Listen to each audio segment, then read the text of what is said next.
We're going to call the meeting to order and begin with any introduction of bills. Committee, do we have any bills to be introduced? Senator Stephan.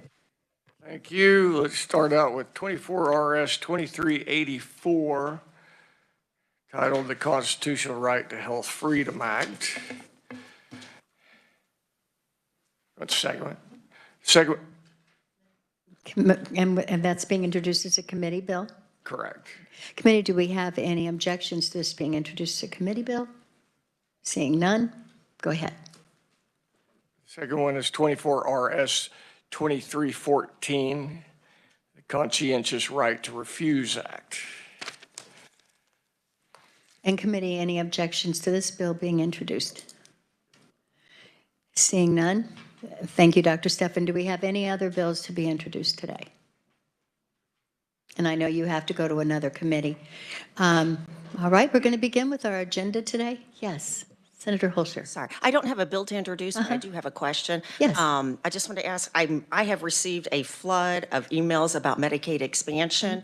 So I just wanted to ask if you were looking at setting up a hearing for that, because people are saying they would love to have a hearing on the topic. So I just wanted to ask that question. I am not looking to have a hearing on that. Thank you for asking. We're going to begin with our agenda today on Kansas Guardianship Program, and let's welcome Ariana to the stand.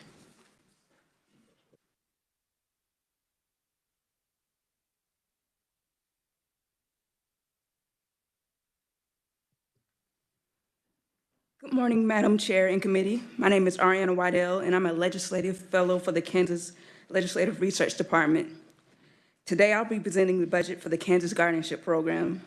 From the agency, we have Executive Director Jean Crun and the Business Manager Chris Reddick. If you can you please turn your attention to page 1 of the report? The Kansas Guardianship Program is a quasi-state agency that was established in 1995. The program's main office is in Manhattan, and there is satellite offices in Wichita and Kansas City. The Kansas Guardianship Program serves adults who are without family or financial resources and who, through either physical or mental impairment or disability, are identified by the Department of Children and Families or oh, yes, I apologize, yes. Yes, it's gonna, let me make sure I clarify, we're looking at this document. And once again, if you turn your attention to page 1, the Kansas Guardianship Program serves adults who are without family or financial resources and who, through either physical or mental impairment or disability, are identified by the Department of Children and Families or the Kansas Department of Aging and Disability Services as in need of court-appointed guardian or conservator. The Guardianship Program recruits volunteers who become qualified and trained to serve in that capacity. The state serves as the surety on the bond for volunteer conservators serving in the Guardianship Program. The program volunteers receive a monthly stipend of $40 per ward or conservatee to offset the out-of-pocket expenses incurred while providing service to the wards or conservatees. And when we say ward, a ward is a person who has a guardian, and a conservatee is a person who has a conservator. The program is governed by a 7-member board of directors, 6 of whom are appointed by the governor and 1 by the Chief Justice of the Kansas Supreme Court. If you can please turn your attention to page 2 of the report, to the executive summary. For fiscal 2024, the 2023 legislature approved a budget of $1.4 million, all from the SGF, or the State General Fund, for the Kansas Guardianship Program for fiscal 2024. No adjustments have been made subsequently to that amount. The agency requested a revised estimate of $1.5 million SGF in expenditures and 10.0 FTE, or full-time equivalent, positions in fiscal 2024.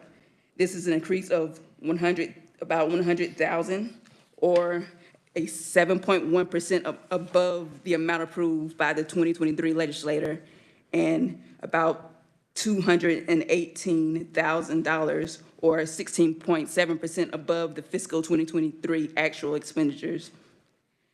This increase is primarily due to a supplemental request of about $95,000 for reimbursement of leftover funds from fiscal year 2023. Most of the unspent funds were from contractual service expenditures, about $48,000, and salary wages, about $40,000. For the contractual services expenditure, the agency spent less on the fees, other service expenditure category in fiscal 2023. These costs include stipend for volunteers. For the salary and wages expenditure, there were 2 vacant positions part of fiscal 2023. I'm going to note that the governor concurs with the agency's fiscal 2024 revised estimate. For fiscal year 2025, the agency requests a revised estimate of 1.4 million SGF in expenditures and 10.0 FTE positions in fiscal year 2025. This is a decrease of about $90,000 or or 5.9% below the agency's 2024 revised estimate. This decrease is largely due to the agency's fiscal 2024 supplemental request for the reimbursement of leftover funds for fiscal year 2023 that were not budgeted for in fiscal 2025. I'm going to note that the governor concurs with the agency's request for fiscal 2025. And if you could please turn your attention to page 3 of the report, to the expenditures and financing. The table shows that the budget summary for category of expenditure for fiscal year 2024, the agency plans to spend about 44.8% of its budget on salaries and wages and 54.3% on contractual services and about 0.9% on the commodities. And when we say commodities, this includes stationery and office supplies and data processing supplies. And the cost driver for the contractual service, about $540,000, or about 65% of contractual service expenditure, is the stipend expenditure for volunteers serving as guardians or conservators for about 1,125 wards and conservatees. And for fiscal 2025, the agency plans to spend about 48.2% of the budget on salaries and wages and 50.8% on contractual services and about 0.9% on commodities. For the State General Fund, the Kansas Guardianship Program is entirely funded through the State General Fund, or SGF. Compared with fiscal 23, the actual expenditures, contractual services, and expenditures are greater by about $158,000, or about 23.7% in fiscal year 2024. The increase is largely due to the agency's fiscal 2024 supplemental request for reimbursement of leftover funds from fiscal year 2023, as well as the agency not spending all of its approved funding in fiscal year 2023.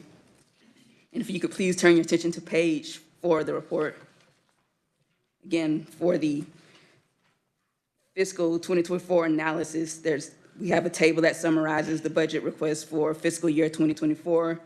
Once again, the 2023 legislature approved 1.4 million, all from SGF. No adjustments have been made subsequent to that amount. And again, the agency revised estimate is 1.5 million. This includes 2 supplemental requests, and that's the $95,000 for the fiscal year 2023 leftover fund reimbursement, and about $5,000 for the pay plan shortfall. And once again, the governor concurs with the agency's request. And if you could please turn your attention to page 6 of the report, we examine the change from the actuals.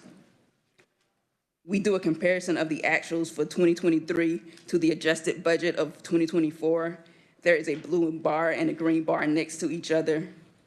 The agency estimates revised expenditures of 1.5 million all SGF in fiscal year 2024.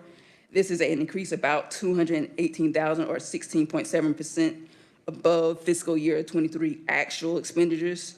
Of the total increase, about 95,000 is once again attributed to the agency spending less than its approved amount in fiscal year 2023. Most of the unspent funds were once again from contractual service expenditures and about 48,000 in salary wages, 40,000. If you could please turn your attention to page 7 for once again, the summary of the fiscal 2025 analysis. The table summarizes the budget requests for fiscal year 2025. And once again, the agency requests 1.4 million all SGF for fiscal year 2025. The agency fiscal year 25 request is the same amount as its fiscal 2024 revised estimate. And once again, the government concurs with the agency's request for fiscal year 2025. And if you could please turn your attention to page 8 of the report, the supplemental enhancement request. And this page summarizes the 2024 supplemental request and shows that the governor recommends the adoption of both requests. And we'll stop right there for questions. Ariana, thank you. Before I open this up to the committee, I just have a quick question, and that is, do we know what the request was for 2023 compared to the actual? I apologize, Madam Chair, could you please clarify the question? Yes, we see that the actual for 2023 there, but what was the requested for 2023?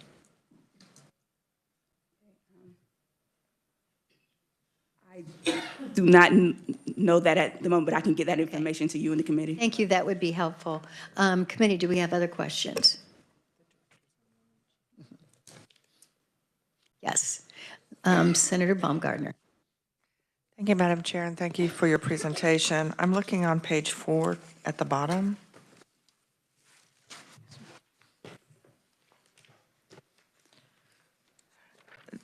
Do we know what the error in the budget process was where the appropriated funds did not occur? The agency is here. They may be able to better speak on that or better answer the question. Okay, and then I'll just wait for the agency to answer the question about the one-time costs associated with the replacement. Thank you, Madam Chair. Other questions, committee? Okay, Ariana, please proceed. Have you completed your presentation? Yes, ma'am. Thank you very much. That was very thorough. I appreciate it. And now the agency, I think we have Jean Cron on board here in the room. Okay, come forward, Jean. Could you begin by answering those two questions that we asked, if you have that available? Good morning, Senator, committee members. The agency request in 23 was the 1.3 million. And then that was not all expended due to what was referenced in terms of some open staff positions that we were trying to fill.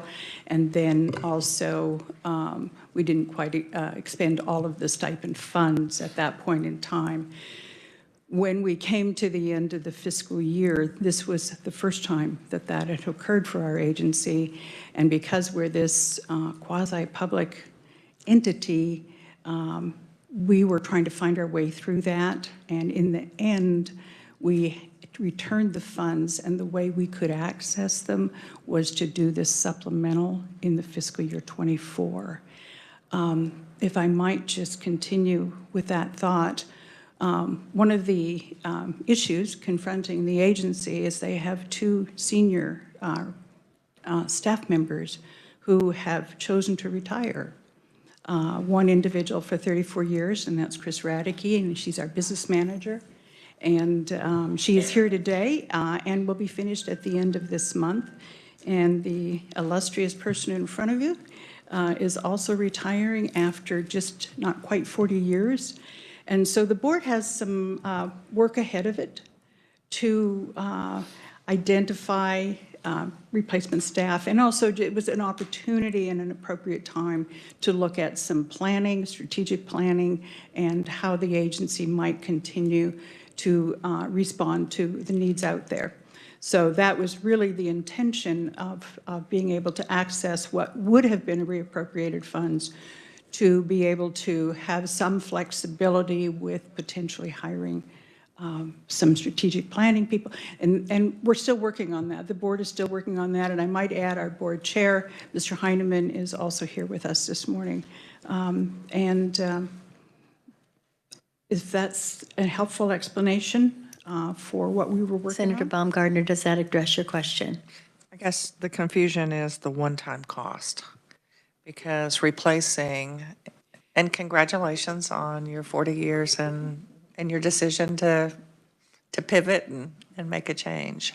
But those would be ongoing costs, won't they? Yes, so these funds, we would anticipate, what we don't know is how much time we might have for overlap and to be able to have some flexibility with cross-training, and then also to bring in potentially a strategic planner. But yes, these going into fiscal year '24, utilizing those is our hope, and that would be one time, correct. Thank you, Madam Chair. Thank you, Senator. And Jean, if I may, because our purpose here is oversight of budgets, I would expect that when I see actual, it means that's what's actually spent. And when I see actual, I think this is, you actually had 10 employee or 10 FTE and you actually spent these dollars. What I'm hearing you say is you actually had 8 FTE and not all of this 1.3 was spent. Am I understanding that correctly? Quite honestly, the write-ups and how they occur, I'm glad I work with it every day because I don't make sense of it. I'm just going to say that. So we have 10 positions. We had one person pass away, and we were looking to replace a person, so we still had that position. And the other one, we simply haven't identified a successor that's going to come into place there. So while, in fact, it looked like the 8, we have 10 positions that we were working to fill. So you had, the majority of the year, you did have 10 positions filled. I see a head nod back there and a no. No, one of the positions, we had a person, we brought them on, it didn't work out, we went back to the drawing board. That's just the nature of personnel these days, is you're struggling to find the right person. So the position is still needed, the work is still needs to be done, and it's being spread over other people or not fulfilled in the way we would like to have it fulfilled. So again, if I'm just trying to understand, so we had 1.3, but that wasn't all used. There was 200,000 that was returned. No. No. No, 95,353 was returned. Okay. So, could you come to the microphone, please? Sorry, this is my right-hand financial person, Chris Radke. Hi, please identify yourself. My name is Chris Radke, Business Manager for the ks.gov. Okay. So our budget, our appropriation for '23 was the $1.3 million plus the 95,000 that we had to return, which was $1.4 million something. Okay, So there was that a answers. 95,000 left. And on the positions also, so we had about 6 months of fiscal year '23, 2 employees that worked only for 6 months, and that's why it came down to 8, so it was only partially filled for the year. 2 positions. But we still have 10 positions. Thank you. That makes a lot more sense than what I'm looking at here. Thank you. Please, Jean, proceed. And thank you for Chris being able to decipher this and state it to a way. This has been a fabulous working relationship to have Chris do that and be on our team. Big shoes, big shoes.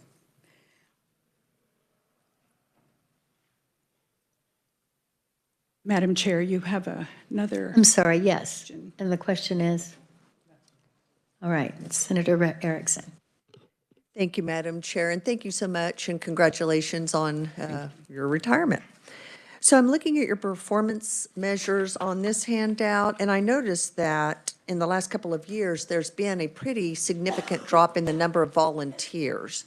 So can you speak as to why that is, and maybe what you guys are doing to address that, to get more people to be volunteers? I can address that. So really the edge came with the COVID transition for many things.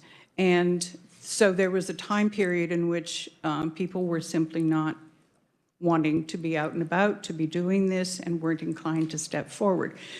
As we're recruiting, that's where our line staff are critical, and to be able to have a full roster of field staff to do this recruiting, and when you have gaps or changeovers, you lose some of that continuity. So that those community contacts that I maybe have from working in an area for 5+ years sort of have to be reestablished with a new person coming in.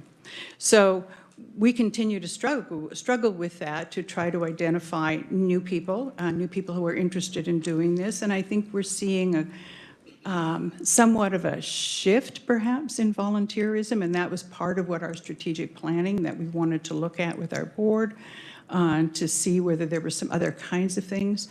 But when you have several new staff, which we experience, that is because this is a labor personnel intensive, you have to grapple with some of those related challenges. So that's part of what we want to be looking at longer term, and looking at getting a full-time field staff in place. It's a challenge. It's something that we've worked with for many years, and continuing to look at how we can be innovative and how we can reach out to people. And Jean, we have, we're looking at budget today, but especially for those that are on WebEx that are listening, and for some members that might be new on the committee, maybe new to this, could you please explain what this program does? Thank you, and that's where my heart and my love is. So you will all have received in your electronic information. This is our agency's annual report. We are required by statute to provide that to you as the legislative body, to the governor, and to the Chief Justice. And so this is that information. And basically, if you don't mind, you want to adjourn by 10? I'm teasing.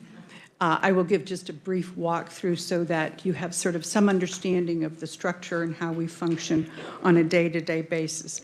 So as was mentioned, we were established in 1995 as this quasi-public instrumentality, and we have an agency board of directors, 6 of whom are appointed by the governor and 1 by the Chief Justice. And so if you're following along on page 2, that lists the people who are there. And that body meets to basically work with us administratively. Our daily task is to respond to referrals that we receive for an individual who may be vulnerable to abuse, neglect, or exploitation, and that in that investigation that's done by Adult Protective Services, there's a belief that the person needs someone to make informed decisions on that person's behalf. And so that is our daily job, to work through all of those perspectives.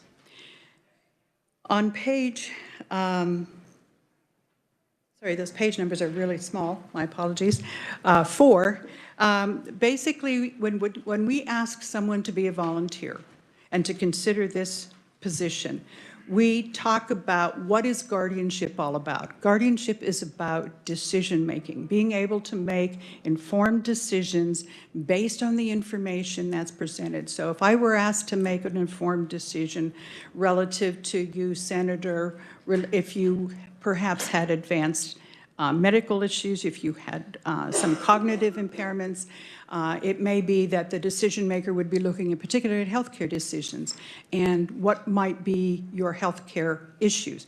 Where might you be living and what decisions need to be made around that?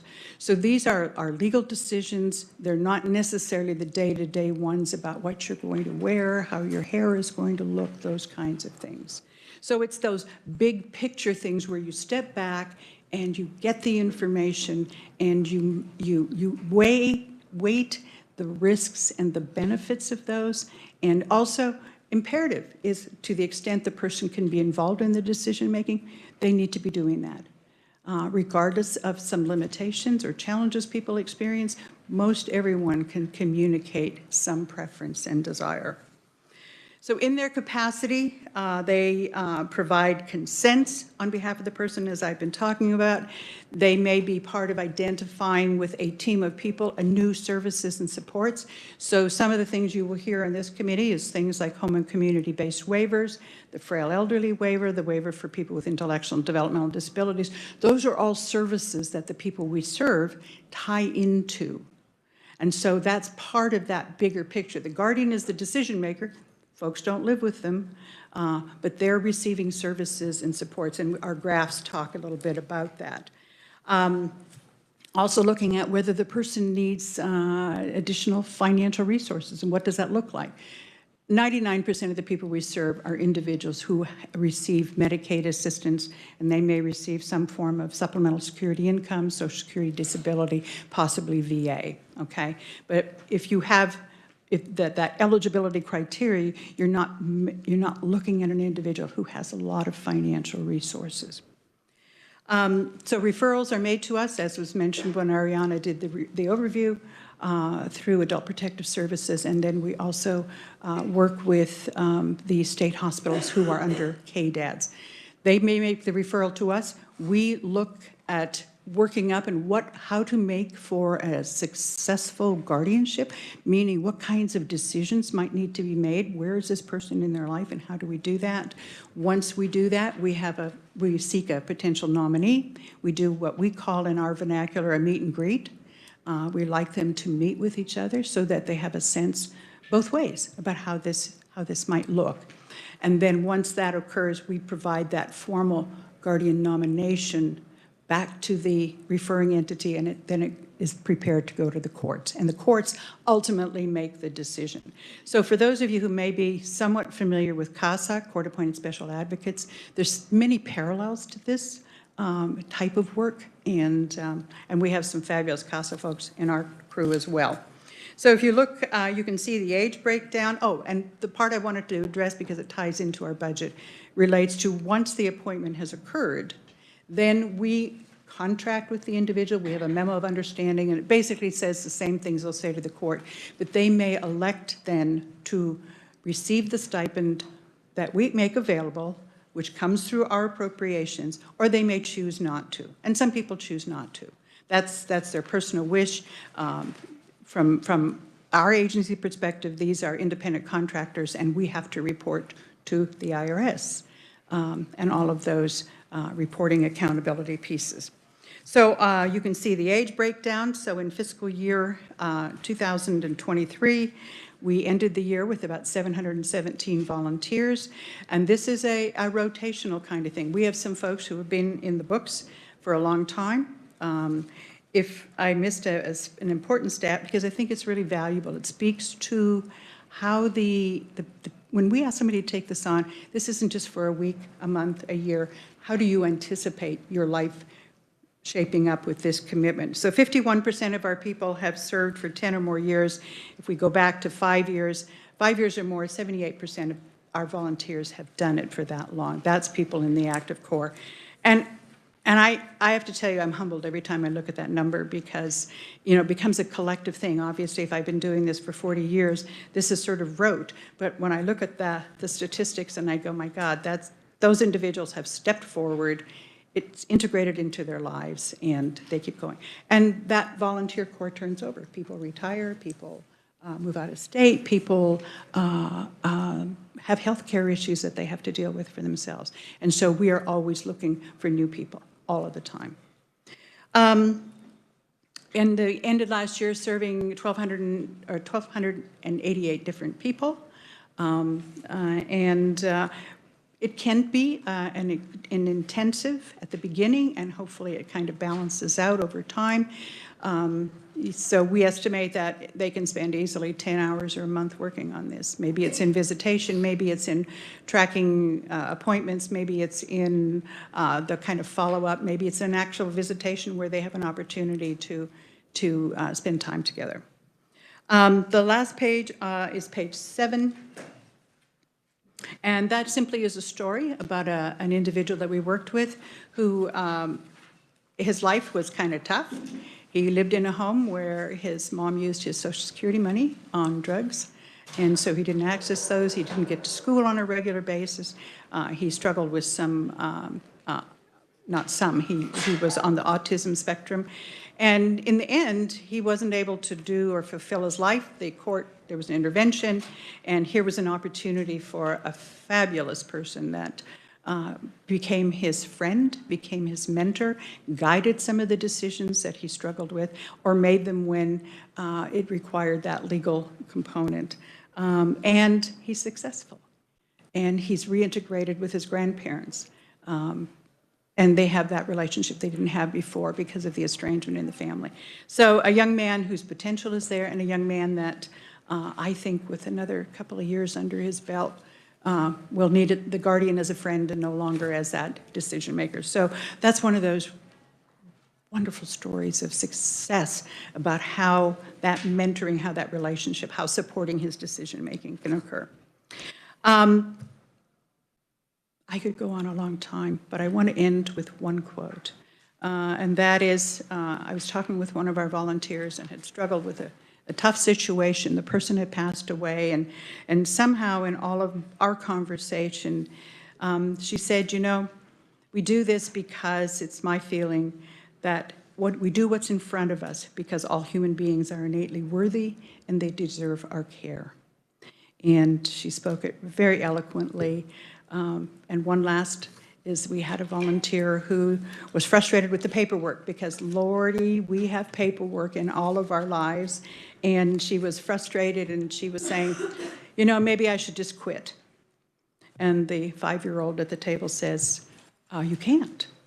And Mama says, well, why not? She says, because Mama, it's the right thing to do. So not only was this volunteer manifesting some really important work, but in her family, she was modeling that message of there's certain things that we do because it's the right thing to do. Jean, thank you so much. I just have a quick question for you. Reading this story of Robert, was he able to find employment? It says he was looking for employment. He was, and that's been a struggle. There are people whose responsibility in the community is to help with jobs and find employment for individuals who have particular kind of needs and struggles. So it didn't come together as quickly as he liked and would have wanted, but I believe he's in the workforce. Good for him. Yeah. Thank you so much, Ariana. Jean, thank you for being with us, and congratulations if I don't see you again on your retirement. And thank you guys on the back row for being with us today. Committee, we are dismissed. Oh, forgive me, we have a question. We are not adjourned. Thank you, Madam Chair. Gina, I was just curious, the volunteers, which is a great commitment, what kind of training is involved for them, or how much is? Our training starts from the moment we're in conversation with a potential volunteer to be able to educate about what guardianship is or conservatorship, how we do advocacy, the importance of it, and then we actually have a formal training. We have a volunteer training handbook, which I would love to share with anybody if they're interested in sort of the best practices. And then part of what we do ongoingly, Senator, and thank you for reminding me, our staff provide that ongoing support and assistance. So you're going along and all of a sudden you hit the wall and you go, oh, I think I want more information, or we're already working with the individual. And that's a pretty critical part. So it isn't just the recruiting, but we're also doing that facilitation piece and continuing that education to maybe a provider, to other individuals who may not have realistic expectations, who have a belief that guardians have the infinite magic wand. Thank you. And just as a follow-up, are we unique in the country for having this program? There are volunteer programs. This is the largest and the oldest and the longest running. Yeah, that is unique from that perspective. And Senator Holscher. Thank you. I'll be quick. One of you may have touched upon this earlier, and well, first, thank you for your years of work. Thank you for your years of work. You talked a little bit about, post-COVID, that it's maybe been a little bit difficult to get volunteers and kind of get back up to those ranks. Can you tell me what the average wait time is between time of referral to when someone is assigned or established to that individual? That's a good question. It will depend on the situation in the referral. It will depend on whether we have somebody in our existing volunteer pool that we can go to and ask that person, invite them to be a part of that process, or whether we're starting new. So it can range from a few weeks to several months. We understand and appreciate on the front end, it's longer than we would like, and like to be able to put forward that once we're there, we do have that longer-term component. Thank you. Again, thank you for the conferees today, and committee, we are adjourned.